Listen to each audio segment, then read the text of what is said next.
شاله در بالاترین حد ممکن، تابه روی گاز کتلتو زیر و رو کن بچه خوشگل، بگو باراباس هنوزم اون غذای قدیمی تازه است، صدا میکنه تخم مرغ تو پارچ با جعفری خرد شده و ادویه به اندازه کافی زیاد. هنوزم وفاداریم به کتلتای سه خط، جای انگشت مامان به جا فوت کوزش. هنوزم وفاداره به گوشکو به جهیزیش، میگه نشون بده درست تا که بفهمن ملت. از اینستا میایی تو پیجا که سرچ کردی ما رو، از خدات بوده بگیری آدرس پیا رو، به ما لایک بده حالا. اگه دوست داری یوتیوب فارسی کلهم اینجوریشه برات، اون دکمه لعنتی رو ساب بده داداش.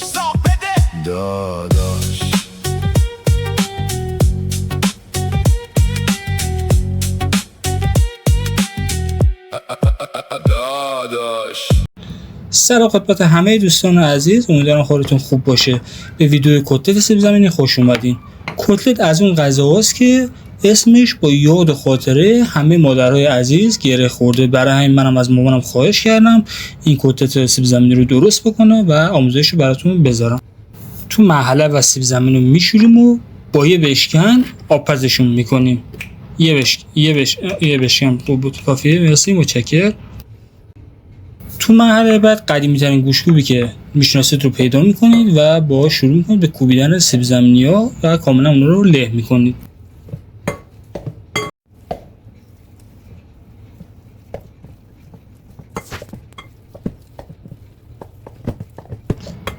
وقتی که خوب له شدن سیب زمینی ها، باید ادویه‌هامون مثل نمک و فلفل سیاه و زردچوبه و سیر رنده شده و جعفریمون هم بهش اضافه بکنیم و شروع کنیم به هم زدن. البته یادتون نره تخم مرغ هم باید همینجا بشکنیم و بندازیم داخلش.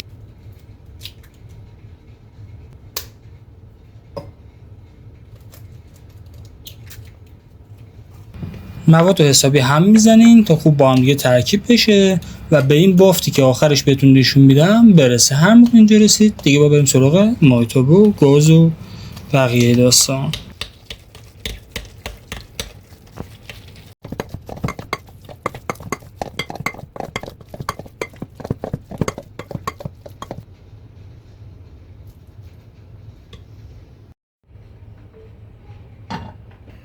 به مقدار کافی روغن سرخ کردنی می‌ریزیم داخل مایتابه و شعله رو زیاد می‌کنید تا روغنتون داغ بشه. روغن که داغ شد مواد رو بهش اضافه می‌کنیم.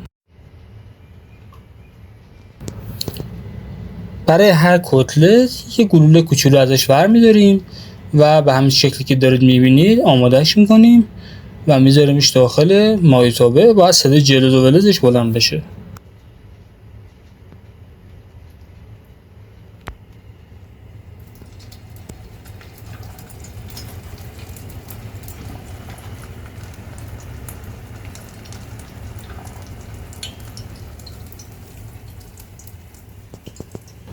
سعی کنید خیلی کتلتاتون کلوف نشه برای اینکه بتونید مواد داخلش هم بپزه، خیلی هم نازک نشه که دیگه خشک نشه.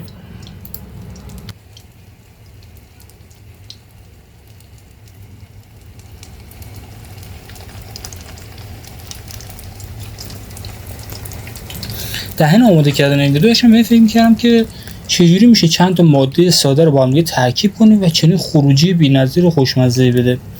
کتلت واقعا چیز عجیبیه.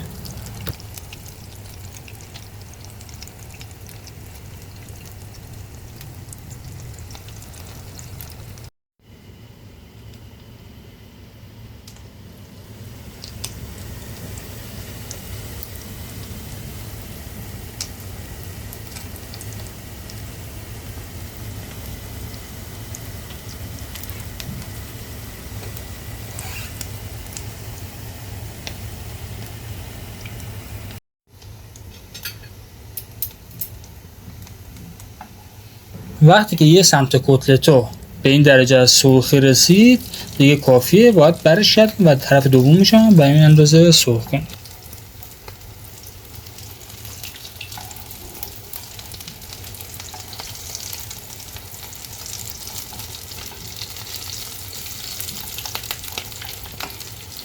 راستش رو بخوام انتظار داشتم یکم ویدیو طولانی تر بشه، ولی همونطور که میبینید این غذا به سادگی و در زمان خیلی کوتاهی آماده شد. کنارش میتونید یه مقدار گوجه و خیارشور و سبزی هم سرو بکنید یا هر سوسی که دوست داشتین هم بهش اضافه بکنید و این ویدیو ما تمومه. این کتلت‌های طلایی و فوق‌العاده رو من تقدیم میکنم به شما. امیدوارم که دوست داشته باشین و درست کنید و لذت ببرید. خدا نگهدار. As she turns around in a soft ballet.